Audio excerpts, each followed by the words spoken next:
بسم اللہ الرحمن الرحیم۔ السلام علیکم۔ میں ہوں آپ کا بھائی عباس حمدانی۔ آپ دیکھ رہے ہیں جعفریات ٹی وی۔ آج کا ہمارا موضوع گفتگو ہے بانی مقصد پاک اور نصرت امام زمانہ اجر اللہ فرج شریف کی عالمگیر تحریک۔ دوستو، سب سے پہلے آج 13 جمادی ثانی شہادت پاک سیدہ ام العباس صلوات اللہ علیہا ہے اور بانی مقصد پاک کا پردہ پاک ہے، اور اس موقع پر پاک شہنشاہ امام زمانہ اجر اللہ فرج شریف کی پاک بارگاہ میں پرسہ پیش کرتا ہوں اور التجا کرتا ہوں کہ مالک اب تو ان ترستی ہوئی آنکھوں کو اپنے پاک گھر کی خوشیاں دکھا۔ اللہ آمین۔ دوستو، کربلا ایک ایسا ویران صحرا تھا جہاں پر دشمن نے سوچا کہ امام مظلوم علیہ السلام کو شہید کر دیا جائے گا اور کسی کو پتہ بھی نہیں چلے گا اور ان کی تحریک کو دبا دیا جائے گا، مگر جس تحریک میں سچائی ہو، روحانیت ہو اور مظلوموں کا خون ہو، وہ کہاں دبائی جا سکتی ہے۔ دیکھتے ہی دیکھتے کربلا عالم پر چھا گئی اور نام یزید غالی بن گیا، اور آج دنیا میں سب سے زیادہ بولے جانے والا، رکھے جانے والا نام حسین علیہ السلام ہے۔ ہزاروں کتابیں ہر سال امام مظلوم علیہ السلام اور کربلا پر لکھی جاتی ہے۔ کعبہ حج سے بھی زیادہ بڑا اجتماع کربلا میں ہوتا ہے۔ سالانہ کروڑوں لوگ کربلا معلیٰ کی زیارت کو جاتے ہیں اور پوری دنیا میں یا حسین علیہ السلام الگ ہوتی ہے۔ دوستو، حکومت الہیہ کا تعارف ہر دور میں انبیاء علیہم السلام نے کیا، اور خاص کر حضرت عیسیٰ علیہ السلام نے تو زندگی گزار کر بتایا کہ ایک منتظر کیسا ہوتا ہے۔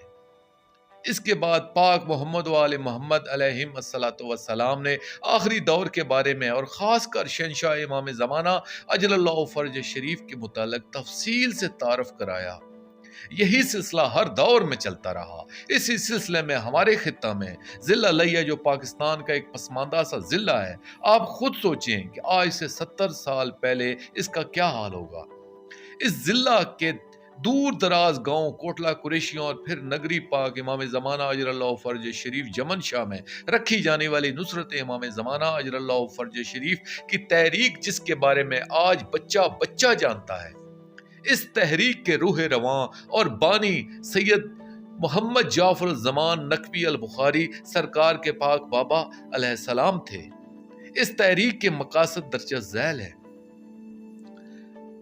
نمبر 1، نصرت امام زمانہ اجر اللہ فرج شریف کے لیے لوگوں کو تیار کرنا، جس کا آغاز فرد سے کیا جائے، کیونکہ فرد سے ہی معاشرہ بنتا ہے۔ نمبر 2، آپ فرماتے تھے کہ فرد کے لیے ضروری ہے کہ اپنے آپ کو اپنے مالک اجر اللہ فرج شریف کے لیے خالص کرے۔ نمبر 3، فرد کو چاہیے کہ سب سے پہلے اپنی ذات کا جائزہ لے کہ وہ کہاں کھڑا ہے، اس کے بعد اپنے مالک اجر اللہ فرج شریف کی بارگاہ میں توبہ کرے اور ان سے توسل کرے۔ توسل امام زمانہ اجر اللہ فرج شریف کو آپ نے مقصد پاک کے لیے ریڑھ کی ہڈی قرار دیا۔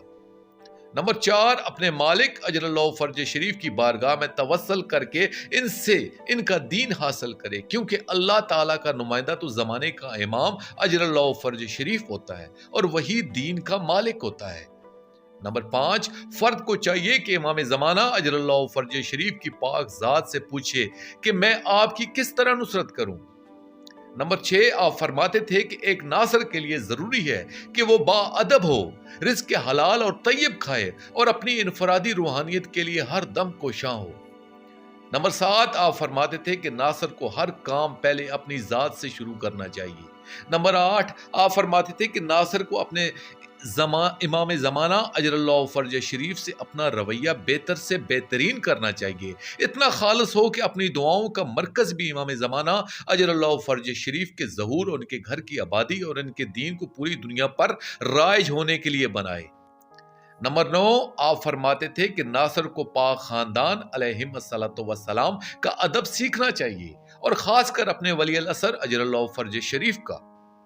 نمبر 10، آپ فرماتے تھے کہ انتظار امام زمانہ اجر اللہ فرج شریف ہاتھ پر ہاتھ دھرے رکھے جانے یا عیاشی کا نام نہیں ہے، بلکہ محنت کشی اور نفس کشی کا نام ہے۔ ایک فرد کو اس طرح تیار بیٹھا ہوا ہونا چاہیے کہ جیسے ابھی مالک اجر اللہ فرج شریف کا ظہور ہو اور وہ چل پڑے۔